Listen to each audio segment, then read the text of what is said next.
Assalamualaikum warahmatullahi wabarakatuh. Alhamdulillahilladzi bi ni'matihi tatimmus shalihat. Asyhadu an la ilaha illallah wahdahu la syarikalah wa asyhadu anna Muhammadan abduhu wa rasuluh.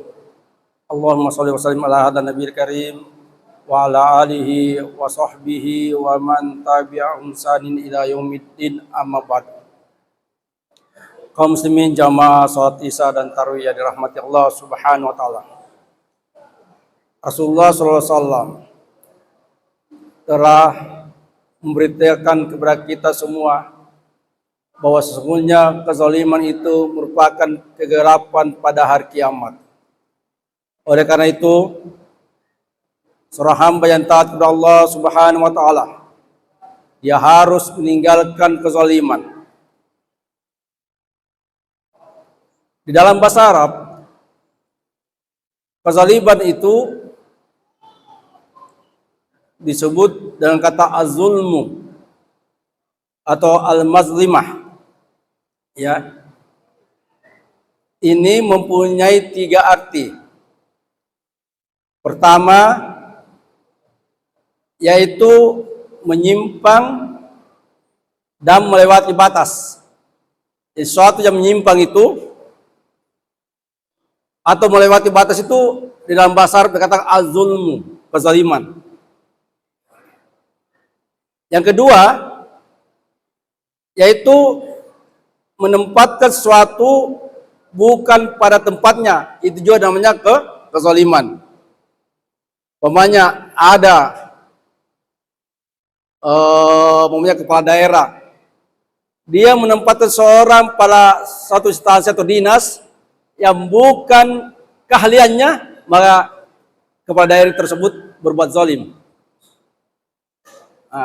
Karena bukan keahliannya, tapi karena tim sukses hanya ditempatkan di situ, dipaksakan. Berarti itu kepala daerah itu berbuat zalim. Yang ketiga adalah yaitu merampas atau mengurangi hak-hak orang lain. Itu juga namanya zalim. Oleh karena itu, Allah Subhanahu wa taala dalam sebuah hadits qudsinya yang diriwayatkan oleh Muslim, Allah Subhanahu wa taala berfirman, "Ya ibadi, ya, inni haramtu az-zulma 'ala nafsi." Hai para hambaku, sesungguhnya saya telah mengharamkan kezaliman itu terhadap diri saya. Wa ja'altuhu bainakum muharraman. Dan saya jadikan kezaliman itu di antara kalian sebagai sesuatu yang diharamkan. Fala tazalamu, maka janganlah kalian saling menzalimi. Kenapa? Karena di akhirat kelak, ketika seseorang berbuat zalim dan dia tersempat minta maaf, minta dihalalkan atau mengembalikan barang yang telah diambil oleh orang lain kepada orang lain, maka itu berperkara. Makanya Rasulullah SAW bersabda, barang siapa yang berbuat zalim kepada saudaranya, apa itu kehormatan dirinya, makanya dia cepat-cepat minta maaf, ya, sebelum datangnya hari kiamat yang tidak ada lagi manfaatnya dinar dan anak. Apabila, ya, kalau ada kebaikannya, maka kebaikan itu akan diberi kepada orang yang dizalimi. Tetapi kalau sudah habis kebaikannya, maka dosa-dosa yang dizalimi itu diberi kepada orang yang dizalimi. Oleh karena itu Rasulullah SAW dalam sebuah hadits dari Abu Hurairah yang diriwayatkan oleh Muslim, Nabi SAW bersabda, atadruna manil muflis? Jadi Nabi SAW bertanya kepada para sahabat, tahukah kalian orang yang bangkrut itu? Maka Rasulullah SAW, para sahabat mengatakan, qalu al-muflisu fina malla dirhama wala mata. Malla dirmala wala mata. Orang yang bangkrut di antara kami ya Rasulullah, yaitu orang yang tidak punya dirham dan harta sama sekali. Maka Nabi SAW bersabda, qal innal muflisa min ummati. Sesungguhnya orang yang bangkrut di kalangan umatku, mayati yaumal qiyamah bisalatin wasiyamin wasakah, yaitu orang yang datang pada kiamat nanti dengan membawa pahala salatnya, puasanya dan zakatnya. Wayati kada syatamahata, dan dia juga membawa daftar kezaliman. Apa itu? Syatamahata, dia mencaci maki orang. Wa katabahata, dia menuduh memfitnah orang. Wa akala malahata, dia memakan hartanya orang. Wa sabaqadamahata, dia menumpahkan darahnya orang, membunuh orang. Wa darabahata, dan dia memukul orang. Apa yang terjadi kata Rasulullah? Fayuta hadza min hasanati. Maka diberikanlah kebaikannya kepada orang yang pada dizalimi. Wa yu'ta wa hadza min hasanati, dan kebaikan ini kepada orang yang dizalimi. Fa in faniyat hasanatuhu. Sehingga kata Rasulullah, ketika kebaikannya sudah habis, qabla bayyuk sebelum kezaliman itu bisa dia dia bisa tebus, maka apa terjadi kata Rasulullah? Ukhita hatayahum, maka diambillah dosa-dosa orang yang dizalimi. Faturi alaihi, maka didapat kepada orang yang tidak ada kebaikannya, tinggal dosa, tambah dosa, faturi pinnar, maka orang ini dilemparkan masuk ke dalam neraka. Inilah yang kata Rasulullah, orang yang bangkrut. Tapi persahabat dia kata orang yang pailit, yang dulunya orang kaya, punya usaha, punya, tiba-tiba bangkrut dia. Tapi yang dimaksud Rasulullah, orang yang menzalimi saudaranya dan tidak sempat meminta maaf, minta dihalalkan, atau mengambil barangnya, dan dia meninggal dunia. Na'udzubillah min dzalik. Kaum muslimin jamaah yang berbahagia. Dunia sekarang, dunia medsos, ya, di mana orang dengan gampangnya, ya, mengungkapkan pendapatnya di medsos. Ya, dia mengisi dan sebagainya. Tapi kalau hal yang bagi di positif, alhamdulillah, dia mendapatkan amal jariah. Tetapi kalau ketika dia menjadikan medsos itu sebagai bahan untuk mencerca, memaki, memfitnah orang, dan memang ini banyak orang, apalagi basar-basar Pak, sengaja orang dijatuhkan, ya, martabat dirinya supaya orang ini jatuh, ya. Maka apa yang terjadi, ya, di medsos ini bahaya. Maka apa kata Rasulullah? Innal mu'mina laysa billa'an wala ta'an wala fahis wala bazi. Sesungguhnya orang beriman itu kata Rasulullah bukan orang yang suka melaknat, bukan juga orang yang suka mencela, bukan juga orang yang bicara kotor atau jorok. Kaum muslimin jamaah yang berbahagia. Kenapa? Karena kata-kata ini Pak, ini luar biasa. Dan bukan saja kata tapi tulisan. Karena kaidah mengatakan al-kitabah tansilu mansilatal qaul. Tulisan itu seperti kedudukannya lisan. Maka banyak orang di medsosnya dia biasa menulis sesuatu yang menyerang orang. Ya, akhirnya apa yang terjadi? Dia tidak sempat minta maaf, dia meninggal dunia. Inilah orang yang bangkrut. Oleh karena itu Rasulullah SAW bersabda, mayat manna li baina lihyai wa mayda rajulahi atmanullahu jannah. Hadis riwayat Bukhari. Barang siapa yang bisa menjamin kepadaku apa yang ada di antara dua lihyai, jenggotnya, artinya mulutnya, lidahnya, dan di antara kuda rijlai, kakinya, yaitu kemaluannya, atman wahul jannah, maka saya pasti jamin baginya surga. Tetapi orang Pak sekarang susah Pak. Ini lidahnya ini luar biasa, memfitnah, menuduh. Kita lihat di medsos Pak, luar biasa. Kalau bukan satu partainya, satu golongannya, dia hantam, ya. Sehingga apa yang terjadi, orang ini kasihan dibully di medsos dan sebagainya. Ini orang ini luar biasa dosanya, ya. Luar biasa Pak. Karena dia memfitnah orang dalam medsos.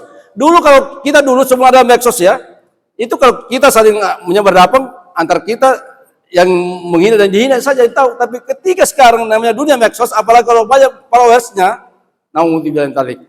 Betapa banyak orang, 1 juta orang tahu memfitnah orang, maka 1 juta dosanya. Kalau dia meninggal masih ada itu kata-katanya di medsos, maka terus dosa jari dia dapatkan. Naudzubillah talik. Kemudian apa lagi? Dalam hadis itu tadi, wa akala mal harta, dia memakan hartanya orang. Sekarang Pak, bagaimana terjadi sekarang? Ya, di apa ini? Di Pertamina yang ratusan triliun, ya. Di oplos itu ron 90 menjadi 92. Pertalite menjadi Pertamax. Saya termasuk orang yang rugi karena saya mau bisa saja pakai Pertamax. Ya mudah-mudahan masih. Ini luar biasa Pak. Ini karena hukum kita di negara kita ya membuat kita itu membuat para koruptor ini bebas. Yang kalau 1 triliun dia korupsi, cuma berapa dia bayar, berapa tahun dia di penjara. Itu bukan karena uang, dia dikasih petugas sipil dan semuanya, dia bebas luar biasa. Ya. Tapi kenapa sekarang Pak?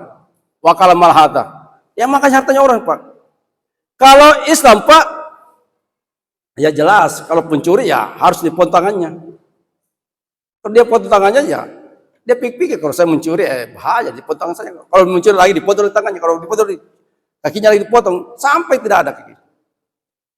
Tapi di Indonesia Pak, ya bagus hukumnya, undang-undangnya, cuma pelaksanaan yang hancur.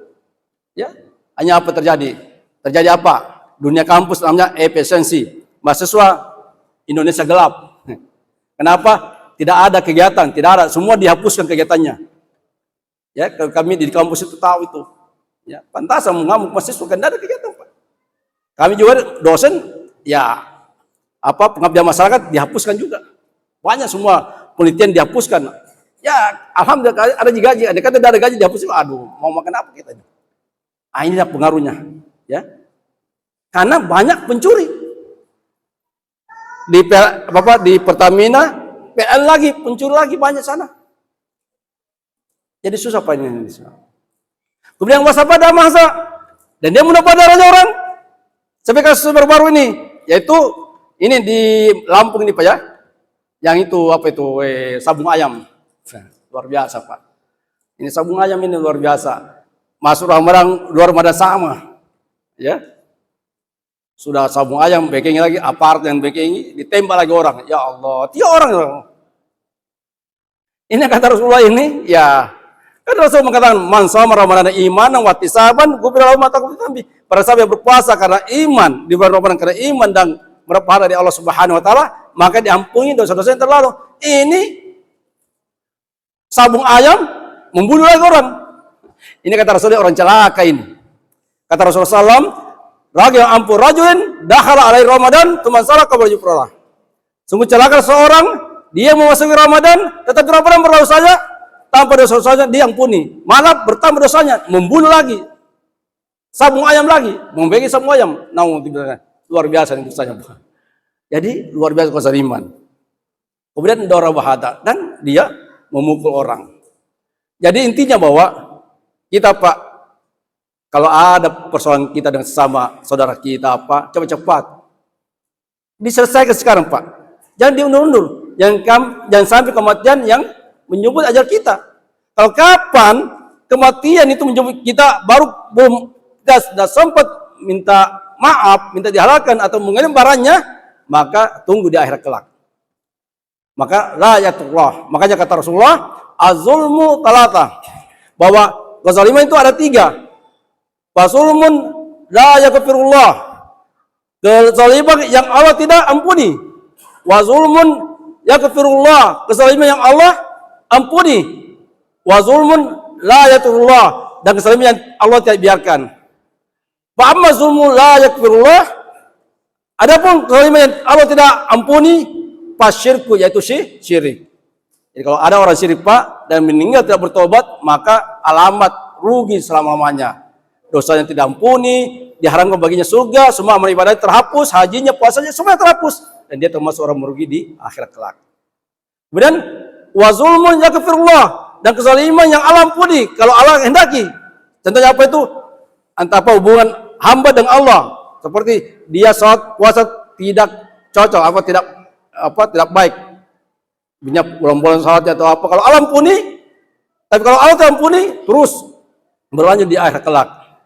Dan terakhir adalah wa zulmun la yaghfirullah, dan kezaliman yang Allah tidak biarkan, yaitu kezaliman antara hamba dengan hamba. Di akhirat kelak Allah akan menghakimi siapa yang menzalimi saudaranya. Maka jelas hadis ini bahwa di akhirat kelak banyak orang yang bangkrut. Oleh karena itu, marilah kita, kalau ada urusan kita, yang terutama ini Pak, ini masalah harta warisan ini, aduh, sama saudara biasa baku perkara, bahkan baku membunuh apa semua, kenapa? Karena itu harta Pak. Maka hati-hati Pak dengan harta. Maka kalau ada sekarang permasalahan, coba bisa beri ke pengadilan agama supaya diatur baik-baik. Karena ada orang ngomong apa itu, dia mau semua. Nah ini nih hati-hati harta ini. Maka hati-hati dengan harta, karena ini akibatnya na'udzubillah. Oleh karena itu, mari kita sampai memperbaiki hubungan kita kepada Allah Subhanahu wa taala, harus memperbaiki hubungan kita sesama manusia. Hablum minallah wa hablum minnas. Insyaallah kalau kita baik ini, hablum minallah dengan ibadah, dan hablum minnas dengan muamalah, insyaallah kita akan masuk surga nanti. Tetapi kalau cuma hablum minallah tapi hablum minnas tidak, maka itu resikonya. Bisa-bisa kita termasuk orang yang bangkrut di akhir kelak. Ini sampai kepada malam ini nomor 4, intinya bahwa kita jangan sekali menzalimi saudara kita. Subhanakallahumma wa bihamdika asyhadu an la ilaha illa anta astaghfiruka wa atubu ilaik. Assalamualaikum warahmatullahi wabarakatuh.